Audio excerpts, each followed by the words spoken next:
लड़का और उसका पिल्ला।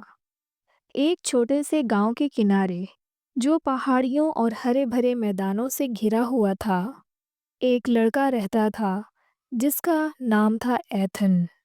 एथन अकेला बच्चा था जिसे हर दिन गांव के आसपास की हर एक जगह को खोजने का शौक था।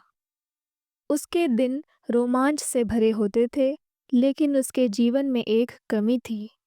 कोई ऐसा साथी जिसके साथ वह अपनी सारी कहानियाँ और रोमांच साझा कर सके।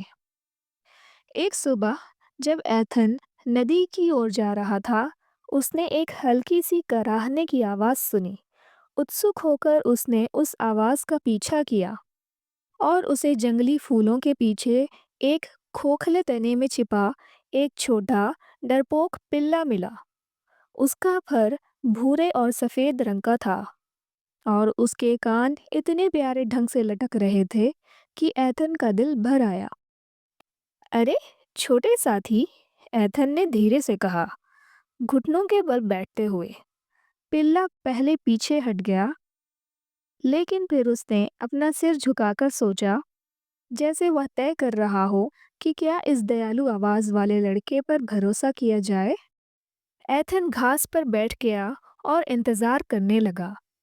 उसने पिल्ले से धीरे धीरे बातें की, घास के मैदान, गांव और कैसे वह हमेशा से एक दोस्त की तलाश में था। धीरे धीरे पिल्ला तने से बाहर निकला, उसकी पूंछ थोड़ा हिचकते हुए हिल रही थी। उस पल से दोनों दोस्त बन गए।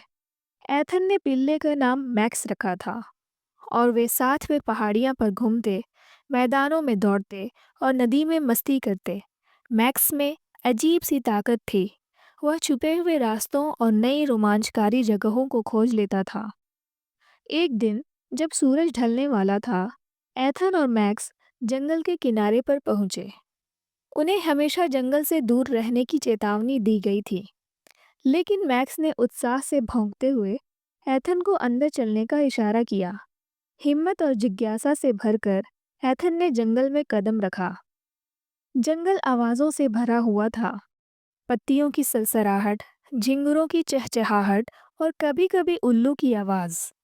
मैक्स जमीन पर अपनी नाक टिकाकर आगे भागता गया। अचानक वह एक झाड़ी के पास रुक गया और जोर-जोर से भौंकने लगा। एथन ने झाड़ी को हटाया और देखा कि वहां एक छिपा हुआ मैदान था, जिसमें एक चमचमाती झील थी। पानी में सूरज की किरणें झिलमिला रही थी और झील के ऊपर जुगनू नाच रहे थे। एथन ने आश्चर्य से हंसते हुए कहा, तुमने ये ढूंढा मैक्स? ये अद्भुत है। उन्होंने वहां घंटों बिताए, जुगनुओं का पीछा करते हुए और पानी में कंकड़ फेंकते हुए। एथन ने महसूस किया कि मैक्स सिर्फ एक पिल्ला नहीं था, वह उसका मार्गदर्शक, उसका साथी और उसका सच्चा दोस्त था। जब सितारे आसमान में चमकने लगे, तो एथन घास पर लेट गया और मैक्स उसके बगल में सिमट कर सो गया।